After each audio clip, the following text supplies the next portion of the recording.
Magandang araw po. So para sa pagpapatuloy ng ating talakayan sa ESP 10 tungkol sa mga isyong moral tungkol sa buhay, Module 13, ito po ay pagpapatuloy ko sa pamamagitan ng video recording na ito dahil tayo ay nasa modular or asynchronous setup tayo ngayon. Ano po?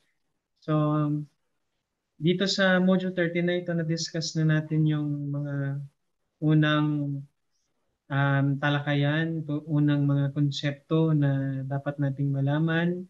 So yung tungkol sa issue, um, mga konsepto na patungkol sa mga issue sa buhay ng tao.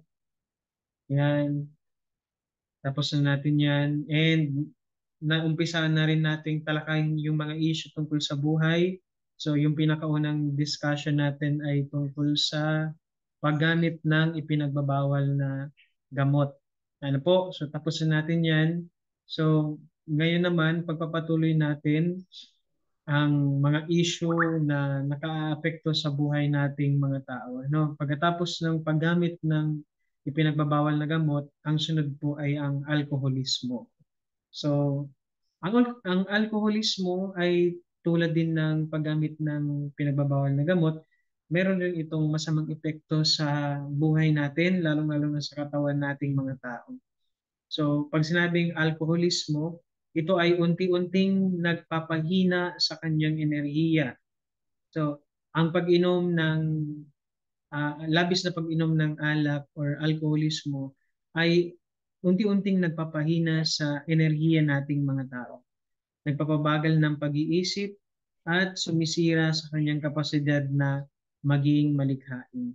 Ano po? So, kapag labis pala tayong umiinom or nagtitake ng alcohol no, sa katawan natin, meron palang itong epekto sa ating pag-iisip. So, bumabagal ang ating pag-iisip and yung pagiging nating malikhain, naapektuhan rin nito. Dahil imbis na makapag-isip tayo ng mahusay or ng maayos, naapektuhan or nabablur nito ang ating pag-iisip dahil sa epekto ng alcohol sa isip natin.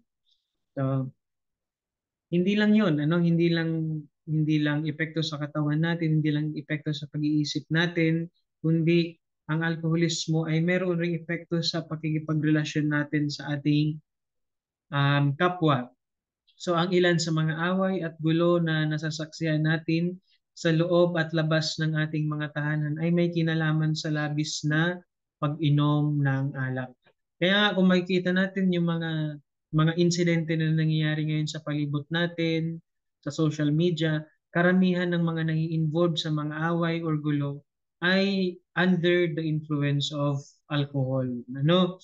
So kaya sabi nga natin, ang alkoholismo naaapektuhan nito ang ating pag-iisip. Kaya kapag masyadong lango ang isang tao sa alcohol, um, hindi na nakapag-iisip ng maayos ang isang tao. Kaya madalas nakakagawa siya ng nai-involve siya sa away at mga kaguluhan. So sa pagkakataong ito, masasabing na apektuhan ng alak o alkohol ang operasyon ng isip at kilos-loob ng tao na naging dahilan kung bakit nakagagawa siya ng mga bagay na hindi inaasahan katulad ng pagkikipag-away sa kapwa. So sabi natin, kaya tayo naiiba sa ibang mga nilalang dito sa mundo dahil sa isip at kilos-loob. So tayo lang mga tao ang merong isip at tayo lang ang merong kilos-loob. So natutunan natin na ang isang tao kaya niya nagagawa ang isang bagay ay dahil sa kanyang isip. So nagmumula ang lahat sa isip ng tao at ikinocommand ng isip natin yung ating kilos-loob para ang kilos-loob ang mag-perform ng sinasabi ng isip natin.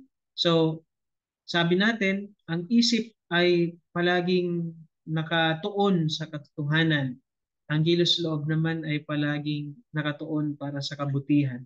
Ngayon, pag ang isip ay under the influence of alcohol, so hindi siya nakapag-iisip ng ayon sa katotohanan and apektado nito ang paggawa ng kilos loob patungo sa kabutihan. So imbes na kabutihan ang gagawin ng kilos loob, ang ginagawa niya ay yung baluktot na pag-iisip na ano to na dala ng ating kaisipan dahil sa epekto ng alkoholismo. No? So, ang pag-inom ng alak ay tandaan hindi masama kung paiiralin lamang ang pagtitimpi at disiplina. So, ang pag-inom per se ay hindi naman sinasabing masama, ngunit kapag ito ay walang pagtitimpi at disiplina, dito nagkakaroon ng problema. So, kailangan merong pagtitimpi at merong disiplina. So, may mga tao kasi na addicted sa alcohol. Pag nakakita ng alak, talagang gusto nila ano talaga ubos kung ubos, ano. So, lasing kung lasing, so walang pagtitimpi. And wala rin silang disiplina sa pag-inom. So, dapat ang alcohol ay tinitake lamang kapag napapanahon or kapag may okasyon, and hindi ito inaaraw-araw, ano, tulad ng ginagawa ng iba. Okay.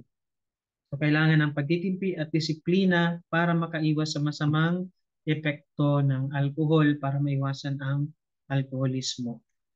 So, maraming sakit sa katawan ang kaugnay ng labis na pagkonsumo nito. Sunarian ang cancer. Pag labis na umiinom ang tao, nagkakaroon siya ng cancer, sakit sa atay at kidney. Ano? So itong mga organ na ito yung um, number one na naapektuhan ng alcohol. Ano? Yung atay at yung ating kidney. So kung hindi pagtutuunan ng pansin ang mga nabanggit na sakit, maaring magresulta ito sa maagang pagkamatay ng isang tao. Ano po? So, paalala ito sa atin, ano, lalo-lalo na sa inyo, mga kabataan, na kailangan huwag tayong malunod sa alkoholismo dahil kung hindi, apektado nito ang araw-araw na pagkabuhay natin at hindi lang yun, napaiikli natin ang ating buhay dahil sa addiction sa alcohol. So, sunod po ay ang abortion. So, ang abortion ay isang napakalaking issue sa buhay ng isang tao. Ano? So, sabi natin, kaya naging issue dahil nagkakaroon siya ng iba't ibang posisyon, iba't ibang panig. So, may mga pumapayag, meron namang kumukontra. So, isang halimbawa dyan ay ang abortion na hinahati ang mga tao sa dalawang panig. So, mamaya malalaman natin ano itong dalawang panig o dalawang posisyon tungkol sa abortion. So, ang abortion ay pagpapalaglag at pag-alis ng isang fetus o sanggol sa sinapupunan ng ina. Ano po? So, yan. Mamaya makikita natin yung dalawang klase ng abortion. Ano ba yung abortion na pwedeng gawin, and ano ba yung abortion na illegal. Ano, makikita natin yan mamaya.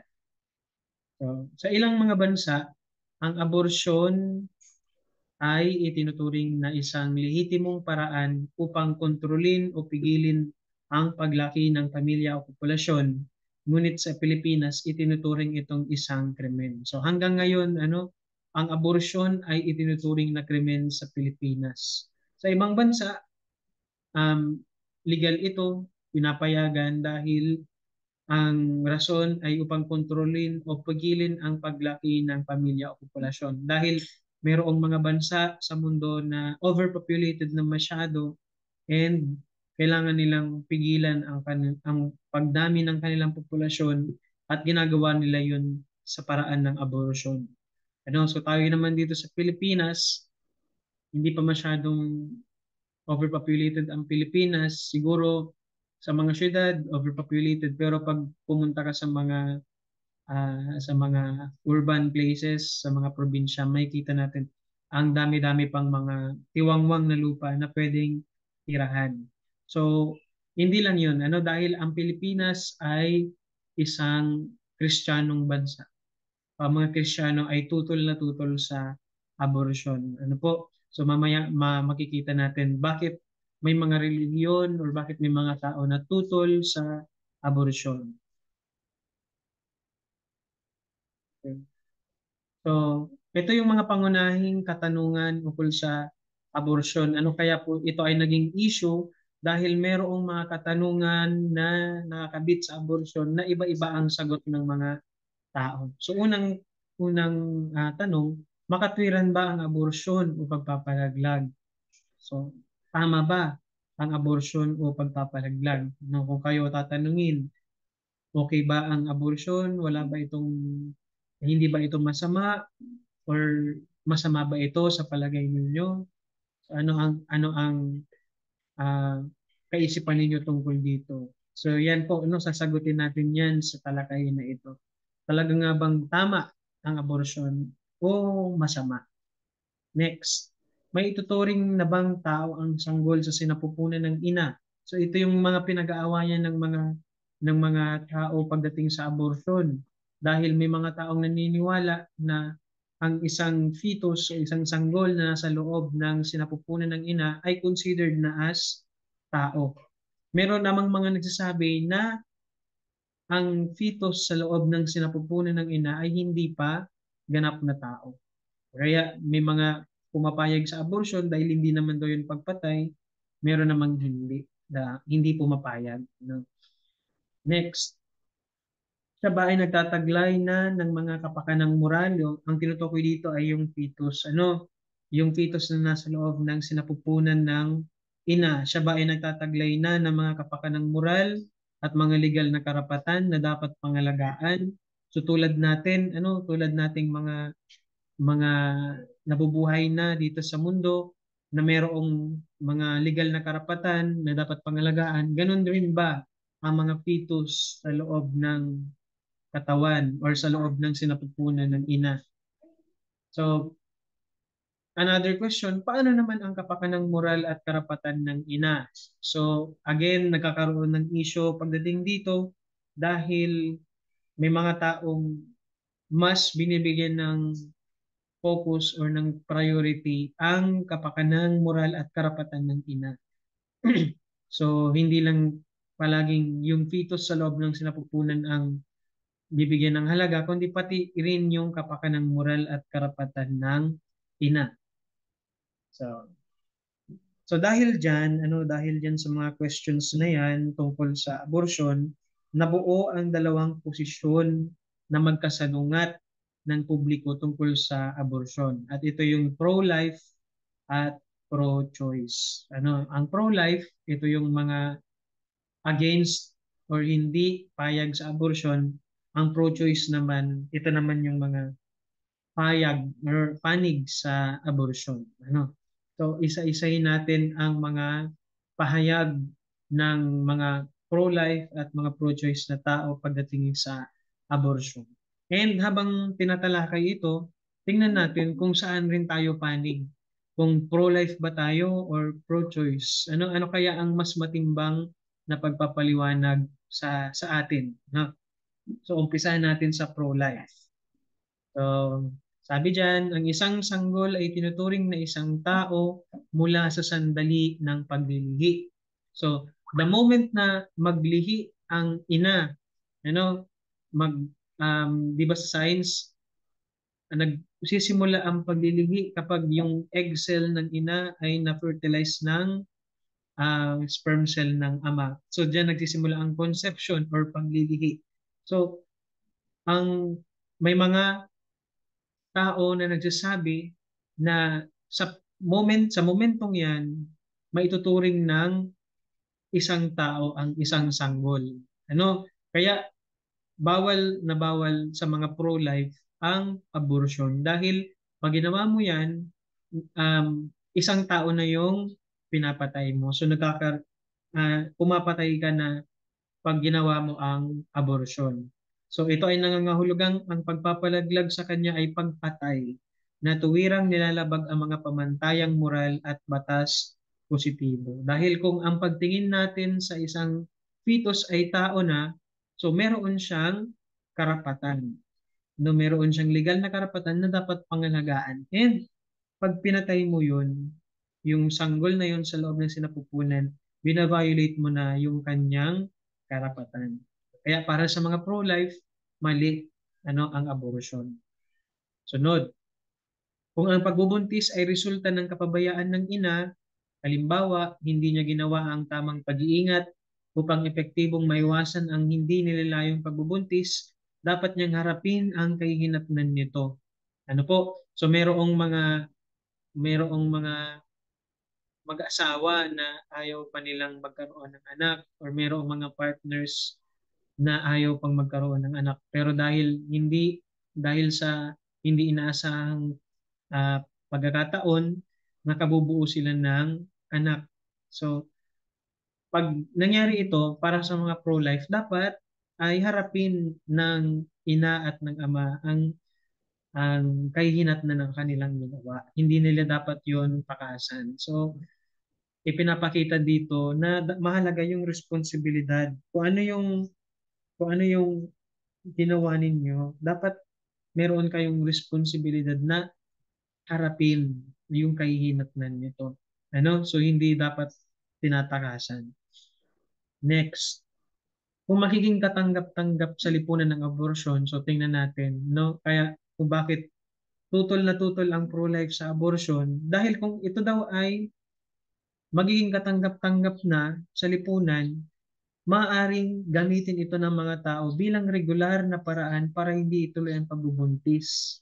So ito yung isang masamang epekto kapag ginawang legal ang abortion sa lipunan. Kapag naisipan ng babae or ng mag-asawa na ipa-abort ang anak dahil ayaw nilang magkaanak, ang dali-dali na lang gawin. So mawawala na yung sanctity, yung kabanalan ng buhay ng isang tao. So parang ano na lang siya, parang hayop na lang or parang gamit na lang na pag ayaw mo, pwede mo nang itapon, So parang nagiging disposable na ang buhay ng tao. So yan yung masama na epekto. Kaya maraming mga tumututol dito dahil prone sa abuses ang pagliligal ng abortion. Alam naman natin, no, ang mga tao, maraming mga tao ang mapang-abuso, no, sa kanilang mga karapatan. So kung gawing karapatan ng abortion, baka abusuhin, and makikita natin maraming mga fetus ang ma-abort kung mapapayagan o magiging legal ang abortion. Okay. Next. Ang lahat ng sanggol ay may mahusay na potensyal. Yan ang sinasabi ng mga pro-life.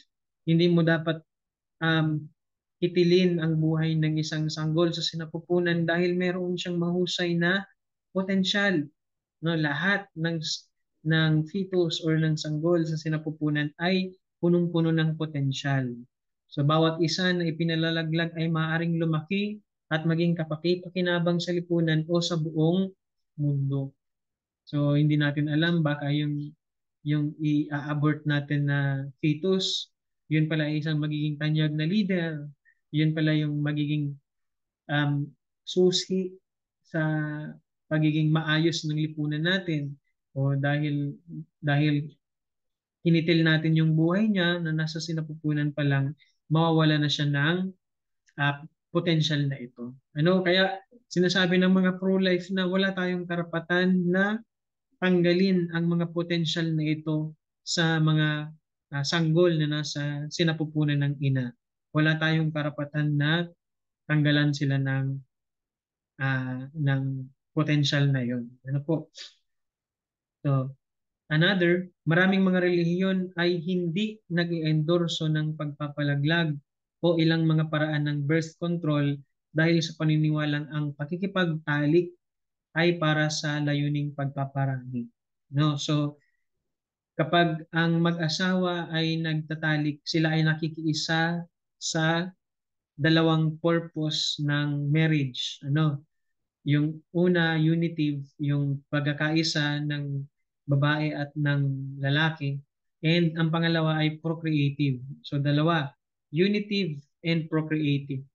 Ang purpose ng ang pag-aasawa, ang purpose ng pagtatalik ay to procreate, ano, makiisa sa Diyos sa paggawa ng buhay. Ano? So, kaya hindi pinapayagan ng mga relihiyon, maraming mga relihiyon na hindi pumapayag dito or even ng simbahang Katolika, hindi sila pumapayag dahil kapag pinayagan nila ang abortion or paggamit ng birth control, hindi na nila sinusunod ang pinakanatura ng kasal at ng pagkikipagtalik. Ano po? So, yun.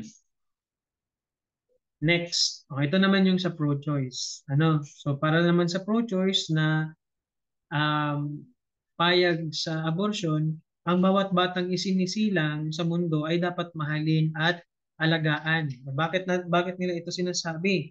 Kasi maraming mga bata na isinisilang daw dito sa mundo na hindi naman nila deserve na maghirap, pero dahil sa kapabayaan ng mga magulang, sa kapabayaan ng mga tao, yung mga batang yon na punong-puno ng potensyal ay naghihirap lamang.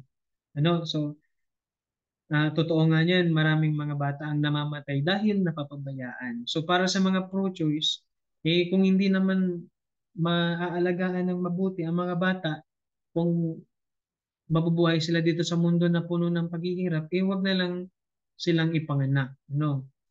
So yun na lang, yun yung iniisip ng mga pro-choice. So wag na lang silang ipanganak, i-abort na lang kaysa naman mabuhay sila sa mundo na papabayaan lang sila at magdurusa at maghihirap lamang sila dahil hindi nila yon deserve. No. Next, ang fetus ay hindi pa maituturing na isang ganap na tao dahil wala pa itong kakayahang mabuhay sa labas ng bahay bata ng kanyang ina. Ano po? So, kabaliktaran nung sinasabi ng pro-life na sabi ng mga pro-life sa momento pa lang ng paglilihi, maituturing ng tao ang isang fetus, no, sa sinapupunan ng ina. Pero para sa mga pro-choice, hindi pa daw yun maituturing na ganap na tao dahil hindi pa raw sila, wala pa silang kakayahang mabuhay sa labas ng bahay bata or sinapupunan ng kanyang ina. Na po, agree po ba kayo doon? Na hindi pa siya maituturing na tao dahil lang sa dahil lang sa rason na hindi niya pa kayang mabuhay sa labas ng bahay bata ng kanyang ina. O kung iisipin natin ng mas malalim ito, kahit yung mga sanggol na ipinanganak na dito sa mundo, wala pa naman talaga silang kakayahang mabuhay sa labas ng bahay bata ng kanyang ina. Ano?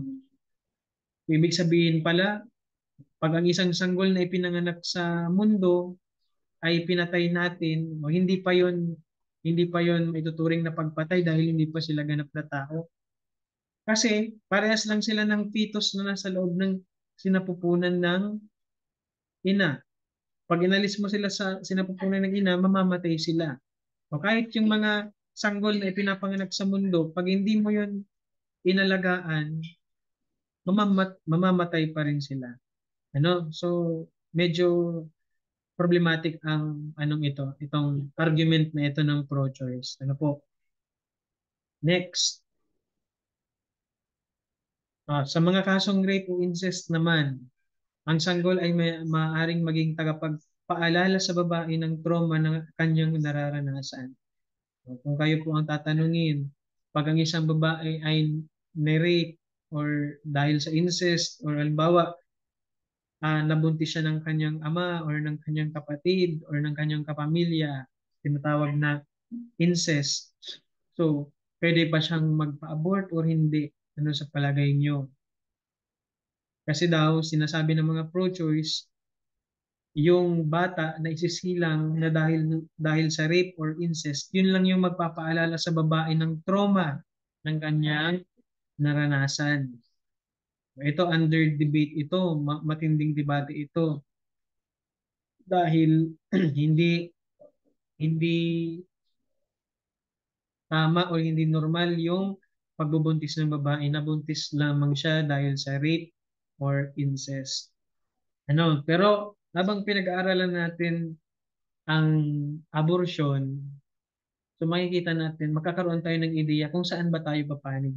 Kung papayagan ba nating i-abort ng babae yung anak na bunga ng rape or incest, or dapat hayaan niyang mabuhay yung bata, no? So malalaman natin 'yan. So another, kung sakaling ituloy ang pagbubuntis at magpasya ang ina na dalhin sa bahay ampunan ang sanggol pagkatapos, maraming bahay ampunan ang kulang sa kapasidad na magbigay ng pangunahing pangangailangan ng mga bata.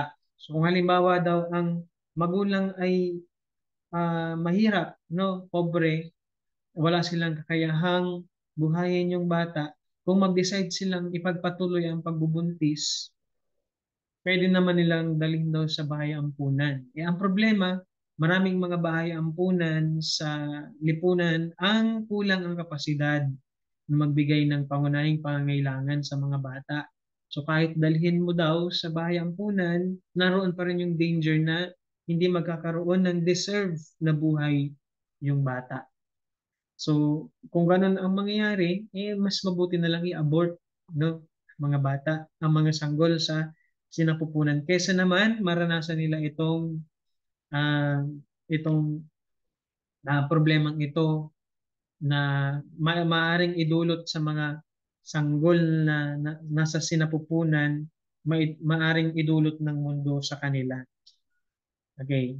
So, sunod, ang abortion sa pangkalahatan ay ligtas na pamamaraan. So, sinasabi ng pro-choice na, sige na, ipayag na natin, itulak na natin ang pagligal ng abortion dahil sa pangkalahatan, ligtas naman ang pamamaraan ng abortion. Ano?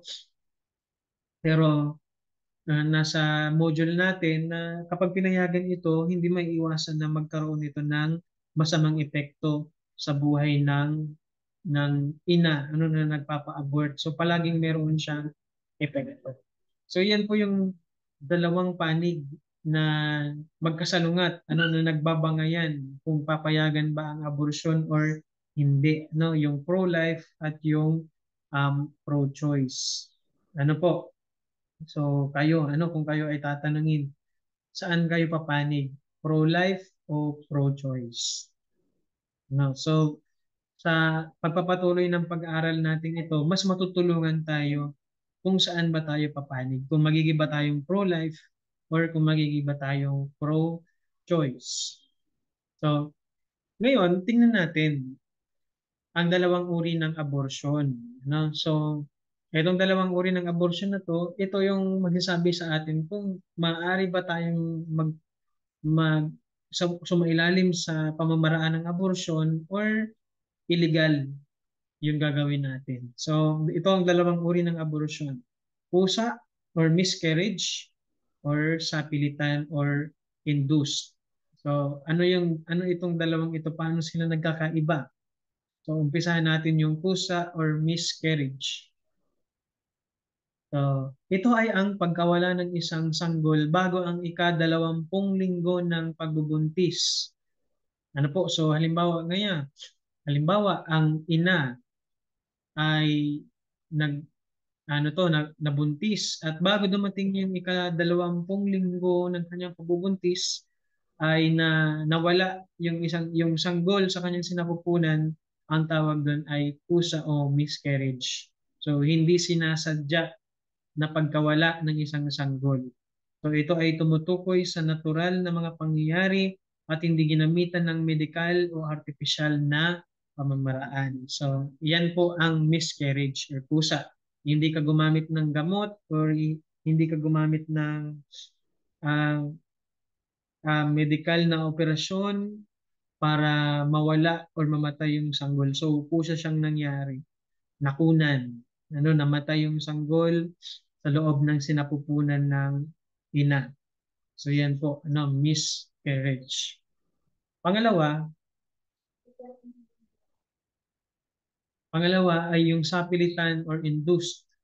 So ito ay ang pagwawakas ng pagbubuntis at pagpapaalis ng isang sanggol sa pamamagitan ng pag-opera o pagpapainom ng mga gamot. So kitang-kita naman natin ang pagkakaiba ng pusa or miscarriage sa sapilitan or induced. Ano? Kung ang kusa or miscarriage ay hindi sinasadya, so kusa siyang nangyari dahil sa hindi inaasahang mga rason, ang sapilitan naman ay sapilitang pagwawakas ng pagbubuntis, sapilitang pag-aalis ng sanggol sa sinapupunan ng ina, ano, sa pamamagitan ng pag-opera o pagpapainom ng mga gamot. Ano po? So, alin dito yung legal, alin dito yung illegal. Ito yung pinapayagan ng lipunan, lalong-lalo na dito sa bansa natin. So, ang pinapayagan dito ay yung pusa or miscarriage dahil ito ay hindi sinasadya. Ano po? So, hindi siya sinasadya. At ito namang sa pilitan, ito naman yung sinadyang pagwawakas sa buhay ng isang sanggol sa sinapupunan ng ina. Ano po? So, ibig sabihin, kung ikaw ay nakunan, kung namatay ang sanggol sa sinapupunan dahil sa miscarriage or pusa na abortion, wala kang illegal na ginawa. No, hindi ito kasalanan. Pero kung ang sanggol ay namatay dahil sa pilitan itong pinatay or inalis sa sinapupunan ng ina, dito na nagkakaroon ng illegal na abortion at dito ka nagkakaroon ng kasalanan. Ano po? So yan po yung pagkakaiba. So yan lang muna, hanggang lang muna dyan yung issue na tatalakayin natin tungkol sa buhay ng isang tao. So meron pa yung mga susunod. So pag-isipan, kung paano nyo aayusin ang inyong pag-iisip at saan kayo papanig na mga posisyon tungkol sa mga issue na ito sa buhay ng tao, no, lalong-lalo na dito sa abortion. Ano po? So, yan lamang. Thank you so much po sa pakikinig. Goodbye.